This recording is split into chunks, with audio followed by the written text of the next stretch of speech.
덮어주고 믿으며 소망하며 모든 것을 견딥니다.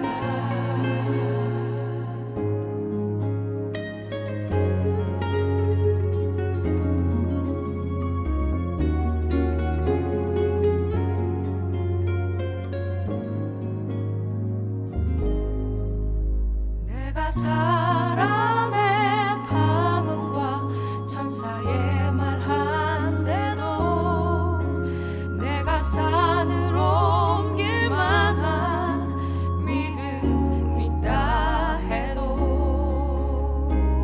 내 몸 불사르게 내어준데도 사랑이 없으면 아무것도 아닙니다.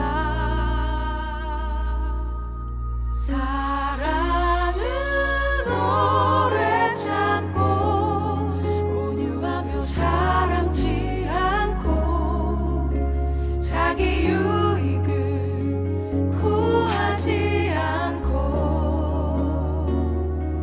모든 것 덮어주고 믿으며 소망하며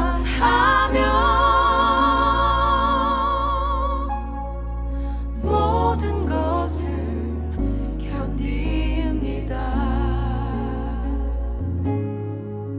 진리와 함께 기뻐합니다.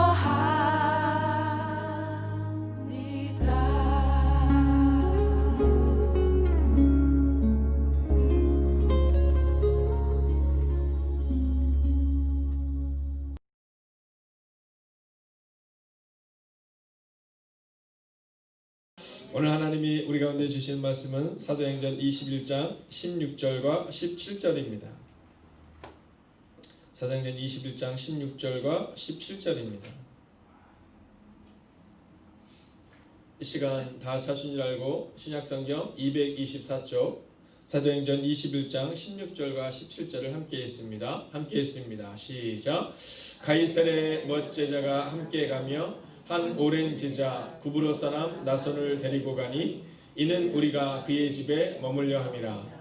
예루살렘에 이르니 형제들이 우리를 기꺼이 영접하거늘. 아멘.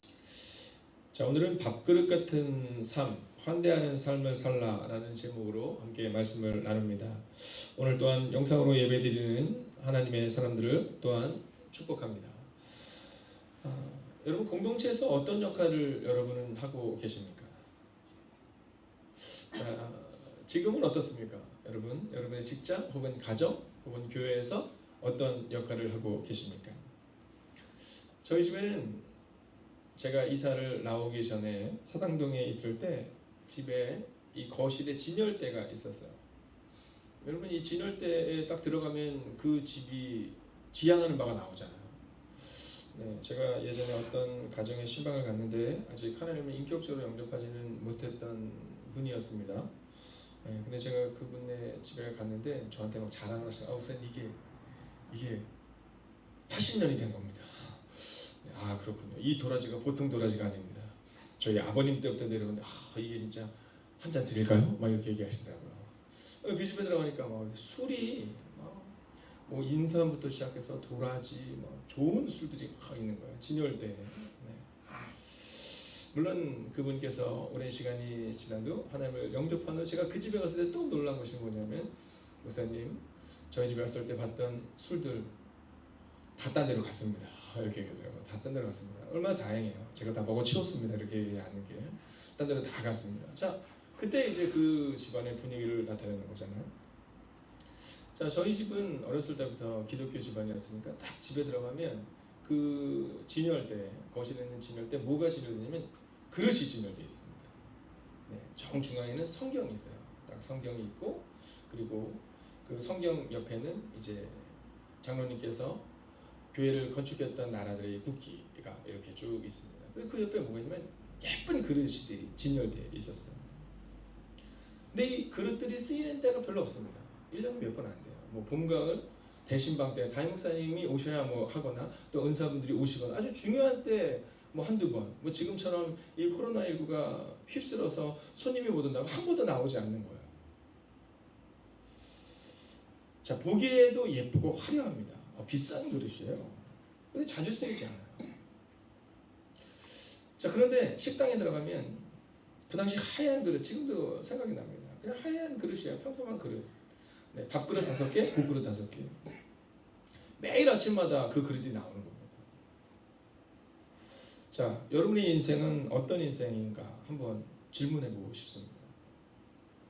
자, 우리는 어떤 인생이 되길 원하냐면 화려한 곳에서 화려하게 빛나기를 원하는 꿈을 꿀 때가 참 많다라는 거죠.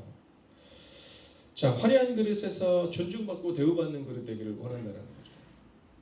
여러분, 집사가 된다는 게 뭡니까? 집사가 된다는 건 섬김을 의미하는 거거든요. 이 성경이 기록하고 있는 것처럼 이 디아코니아, 우리가 이 집사가 된다는 것은 섬김의 자리를 말하는 겁니다. 자, 그러면 권사가 된다는 건 뭡니까? 여러분, 더 낮은 곳으로 가는 겁니다.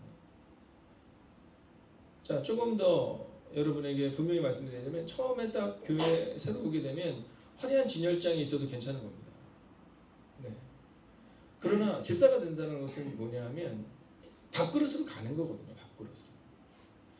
자, 근데 신기한 게 뭐냐면 반대로 하는 분들이 있어요. 처음에는 막 와서 막 밥그릇처럼 막 인생을 막 살아가시는데, 밥그릇처럼 막 인생을 살아가시는데, 근데 어느 순간부터는 화려한 진열대로 들어가기를 원하는 모습들이 우리 가운데 있다라는 거죠. 오늘 성경은 우리 가운데 너희가 밥그릇 같은 삶, 밥그릇 같은 중직, 밥그릇 같은 성도가 되면 안 되겠니? 오늘 우리에게 이것을 질문하고 있는 겁니다. 여러분, 나쁘다고 할 수 없습니다. 존중받고 싶은 건 나쁜 게 아니에요. 이거 우리의 본성입니다. 근데 성경은 우리의 본성을 넘어서라고 말하거든요. 여러분, 남의 것을 갖고 싶은 거 이거 본성입니다. 그래서 성경은 말하잖아요. 내 이웃의 것을 탐내지 말라. 우리의 본성을 알기 때문에 성경이 그렇게 말하고 있는 겁니다. 만약에 우리의 본성 자체가 남의 것을 탐내지 않고, 여러분 참 신기한 게 뭐냐 하면 우리가 드라마를 보잖아요. 드라마를 보면 어떤 드라마 보십니까? 주인공이 잘 되는 드라마가 재밌어요. 주인공이 안 되는 드라마가 재밌어요. 네, 늘 주인공이 잘 돼야 되잖아요. 근데 마지막 장면에 보면 꼭 이 악당들이 어떻게 돼요? 네, 악당들이 망합니다. 근데 이 악당들이 어떻게 돼요? 잘 됩니다. 우리의 뇌에는 어떤 게 있냐면 고통을 느끼는 데가 있습니다. 예를 들어서 이런 거죠. 제가 만약에 막 오늘 막 급하게 뛰어오다가 딱 넘어졌어요. 무릎을 딱 부딪혔습니다. 그러면 제 발에서 어떤 느낌이 나요? 네, 아프니까 뇌에서 이 고통을 느끼는 분이 활성화가 됩니다. 뇌 사진을 찍어서 그런 거예요. 근데 신기한 건 뭔지 아세요? 남이 잘 되는 걸 보잖아요. 네, 예를 들어 우리 집에서 이렇게 살고 있는데 더 남이 좋은 집이 있는데 어떤 사람들은 남의 좋은 집에 사는데 별로 활성화가 안 되는 사람이 있어요. 저 사람은 잘 사는구나 이러고 많은 사람이 있는데 어떤 사람은 어떠냐면 남이 잘 되는 것, 남이 좋은 집에 사는 것을 보면 뇌가 활성화돼요. 어떤 뇌가요? 네, 고통스러움이 활성화됩니다.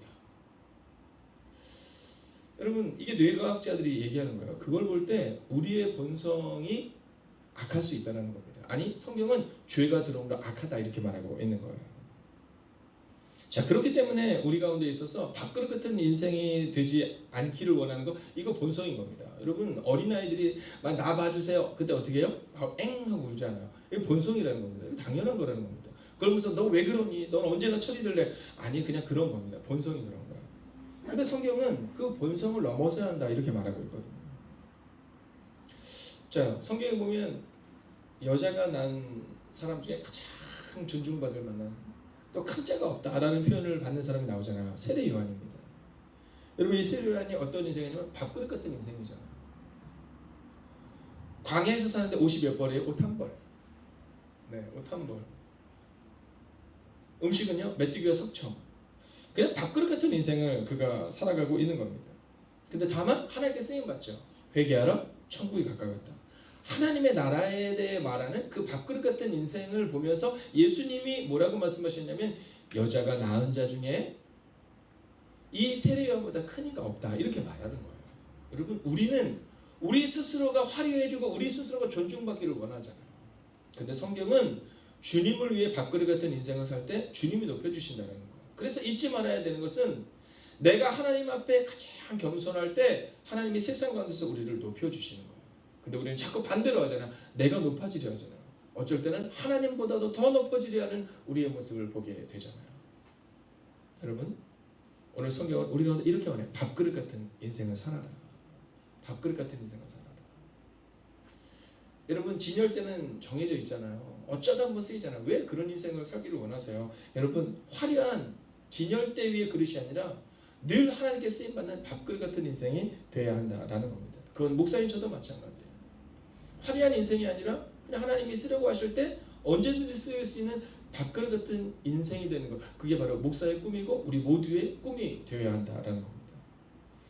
자, 오늘 그렇게 밥그릇처럼 살아가는 사람들이 나와요. 근데 오늘 이 사람들의 이름을 성경은 뭐라고 하냐면 제자가 이렇게 말해요. 몇 제자가 이름이 안 나와요. 나선이라는 사람 외에는 이름이 안 나요. 몇 제자가. 혹은 형제들이 이렇게 말해요. 여러분, 뭐 그렇게 우리의 이름이 꼭 새겨져야 합니까? 네, 이 교회를 위해서 우리 권사님이 정말 열심히 하셨습니다. 우리 집사님께서 너무 수고하셨습니다. 여러분, 이런 거 안 들어도 된다는 거예요. 그냥 우리가 과거를 추억할 때 그분들 이러면 된다는 거죠. 그러면 그 밥그릇 같은 인생을 살아간다는 것은 뭘까? 여러분, 16절을 먼저 읽어보면 두 가지를 보여줍니다. 16절 함께 했습니다. 시작. 가이사랴의 몇 제자가 함께 가며 한 오랜 제자 구브로 사람 나손을 데리고 가니 이는 우리가 그의 집에 머물려 함이라. 자, 오늘 본문에 보면 몇 제자, 이름도 나오지 않아요. 그러나 성경의 주인공들입니다. 성경의 주인공들이에요. 여러분, 우리는 주인공이 되려고 하거든요. 근데 성경은요, 바울이 주인공이다 이렇게 말하지 않고 오늘은 몇 제자, 이름도 나오지 않은 그 몇 제자를 주목하여 이야기합니다. 자, 이들의 특징은 뭘까? 첫 번째는 함께 가며해서 찾을 수 있는데요. 함께 걸어가는 사람이다라는 겁니다. 함께 걸어가는 사람이다라는 겁니다. 여러분, 좋은 일이 있을 때는 제가 보니까 사람들이 주변에 많더라고요. 네, 많더라고요. 제가 얼마 전에 이제 우리 집사님이 가게를 오픈했습니다. 가게를 오픈했는데 그 가게를 오픈한 곳을 하니까 막 우리 친구 되는 집사님들이 오셔가지고 막 거기서 막 청소를 하고 계시고 막 닦고 계시고, 네, 막 직원은 아니지만 직원과 똑같이 막 거기 계시더라고요. 여러분, 누구에게나 고난이 올 때가 있는데 나한테 도움이 되는 사람만을 찾는 게 친구가 아니라는 거예요. 네, 우리의 본성은 그런데 성경은 그러지 말라는 거예요. 함께 걸어가줘야 된다는 거예요. 자, 보세요. 오늘 이 바울이 지금 어려움을 향해서 가는 거잖아요. 순교를 향해서 가는데, 아니 오늘 바울과 함께 예루살렘에 들어가서 로마로 가면 이제 로마 황제를 아련한다 이게 아니라 로마에 죽으러 가는데, 죽으러 가는 옆에서 같이 죽을 수도 있는데 근데 그들이 함께 가는 거예요. 오늘 우리 가운데 있어서 밥그릇 같은 인생은 이런 겁니다. 여러분, 예수님이 예루살렘에 입성하실 때 온 무리들이 뭐라고 말해요? 호산나 다윗의 자손이여 찬송하리로다 막 이렇게 말하거든요. 근데 예수님의 십자가 앞에서 어떻게 다 주를 떠나요. 여러분, 자신만만했던 베드로도 주님을 떠나요. 제가 천국 가면 베드로 사도께서 저한테 그러실 것 같아요. 야, 너 내 얘기 좀 그만 좀 하지. 너 왜 이렇게 내 얘기 했니? 막 이럴 것 같아요. 너도 똑같은 인간이면서 막 이러실 것 같아요. 근데 예수님을 만났지만 성령님을 인격적으로 만나지 못했던 이 베드로도 떠나가요. 자, 근데 그때 예수님이 그의 어머니 마리아를 맡겼던 제자가 있잖아요. 요한에게 말하잖아요. 네 어머니다. 여러분, 막 화려하게 막 제가 주님과 함께 죽을지라도 떠나지 않겠습니다. 다 주를 버릴, 이게 중요한 게 아니라 함께 있어주는 사람이 되어야 한다라는 거예요. 이 저에게 있어서, 목회자에게 있어서 가장 행복했던 시간은 2019년과 지금 2020년인 것 같습니다. 2019년 교회 이전을 하면서 정말 예상치 못한 추운 겨울, 또 2020년 정말 이 코로나19로 인해서 2월부터 시작돼서 벌써 5개월째 지속되고 있는 이 상황들 한 번도 경험해보지 못했죠. 그러나 제가 이 2년의 시간을 지나면서 야, 밥그릇 같은 인생들이 이렇게 많으시구나라는 걸 경험한 겁니다. 평상시에는 조용히 계시니까 잘 몰랐는데, 네, 화려하고 막 언변이 뛰어나고 막 그래서 막 교회를 이끌어갔던 사람들이 아니라 조용히 계셨는데 알고 보니까 그 밥그릇 같은 인생들이 바로 우리 교회를 세우고, 또 우리 교회뿐만 아니라 우리의 이웃들을 세우고, 우리의 주변 교회들을 세우고, 또 학교에 있는 아이들을 세워나가는 것을 보게 된 겁니다. 여러분, 그런 거예요. 함께 걸어가주는 사람들. 네, 좋을 때는 막 내가 하겠습니다 막 이랬는데 어려울 때는 떠나가는 사람들이 아니라 네, 어떤 상황 가운데서 특별히 고난의 상황 가운데 함께 걸어가주는 사람들. 여러분 지금 옆에 주변에 어려운 이들이 있다면 여러분 함께 걸어가 주셔야 해요. 이게 바로 밥그릇 같은 인생이라는 거죠. 자, 두 번째는 뭐냐면 이 16절에 보면 나선이라는 제자에 대해서 말하는 뭐라고 하면 한 오랜 제자 이렇게 말합니다. 한 오랜 제자. 한번 볼까요? 자, 16절의 시작 부분을 보면 가이사랴 몇 제자가 함께 가면 한 오랜 제자. 자, 이런 표현이 쓰고 있어요. 여러분 오래돼도 변하지 않는 밥그릇 같은 사람이 돼야 되는 겁니다. 네, 오래돼도 밥그릇 같은 변하지 않는 밥그릇 같은 사람이 되는 거예요. 아니 집사가 되기 전에는 참 좋았는데 집사가 되고 나니까는 막 갑자기 어깨에 힘이 좀 들어가잖아요. 그죠? 목사님 저도 마찬가지거든요. 제가 목사지만 이게 참 어려운 게 뭐냐면 이 목사 안수를 받고 나서 참 어려워요. 네. 목회들 가운데 인생의 터닝 포인트의 경험이 꼭 다가옵니다. 네, 인생의 터닝 포인트의 경험이 다가와요. 그때가 언제냐면 목사 안수를 받을 때입니다. 그때가 왜 인생의 터닝 포인트가 되냐면 목사 안수를 딱 받고 나면 그러면 뭔가 양복을 입고 싶어져요. 참 신기하죠. 네.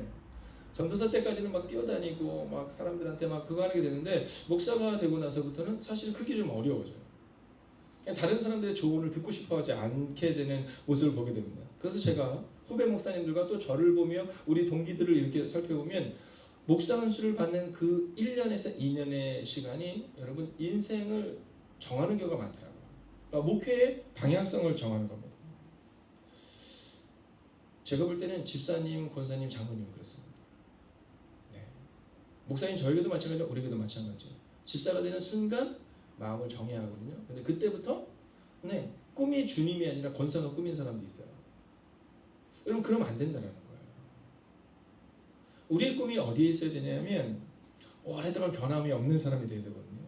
그러니까 집사가 되고 나면 막 목소리 높이는 사람이 되는 게 아니라 권사가 되고 나면 내가 중요한 역할을 하겠다 이게 아니라 오늘 오랜 제자. 근데 이 나손을 왜 데리고 가냐면 그 나손의 집에 가서 묵으려고 그를 데리고 가는 거예요. 즉 그가 우리 집에 오시면 돼. 이래서 그를 가는 거예요.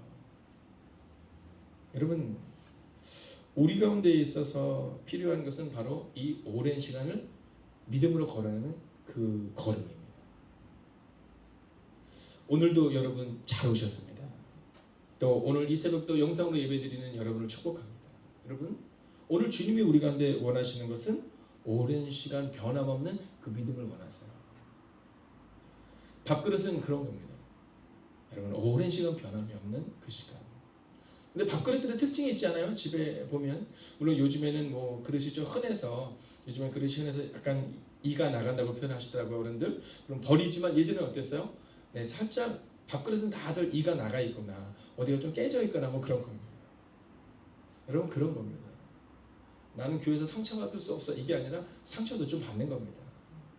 네, 새가족들한테 상처도 좀 받고 네, 봉사 열심히 하다가 좀 어려움도 겪고 이게 바로 밥그릇이라는 거예요. 오랜 제자 나손을 얘기하는 겁니다. 여러분 믿음으로 선포합니다. 오랜 시간 변함없으시기를 주의 이름으로 축원하겠습니다. 자 이제 마지막 말씀을 볼까요? 이거 17절에 나와 있습니다. 17절을 우리가 함께 읽습니다. 시작.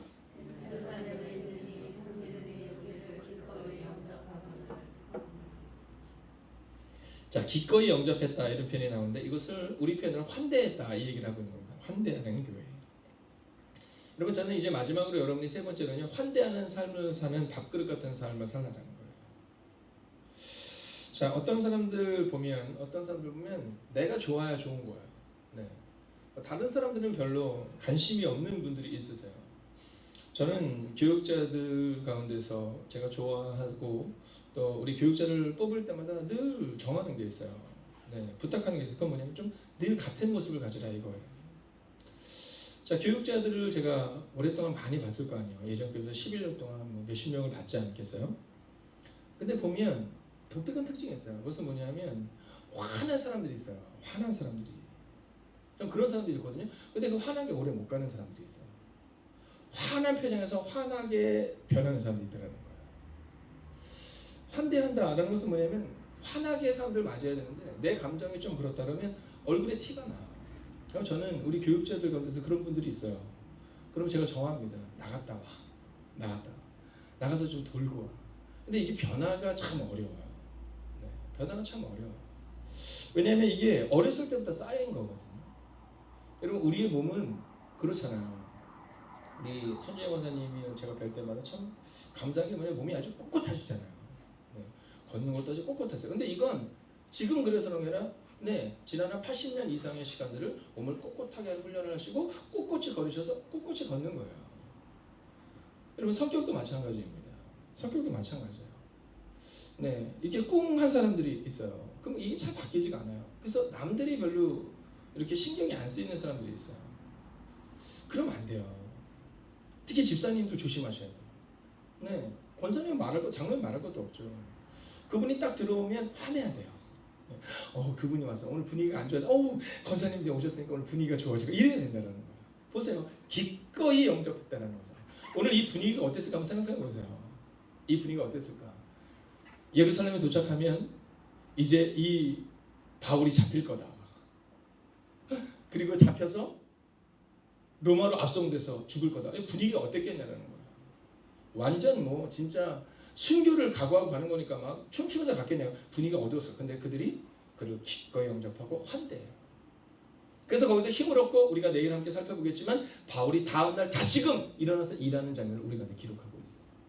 여러분 이런 환대하는 삶을 사는 것, 이게 바로 집사님들이셔야 된다고 오늘 성경은 기록하고 있다는 겁니다.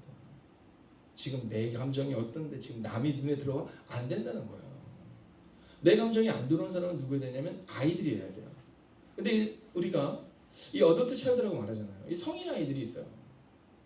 공동체마다 그런 사람들이 있어요. 나만 보이는 사람, 나중심적인 사람. 이 사람이 지금 중학교 2학년인지 지금 40대인지 50대인지 안 보이는 사람들이 있어요.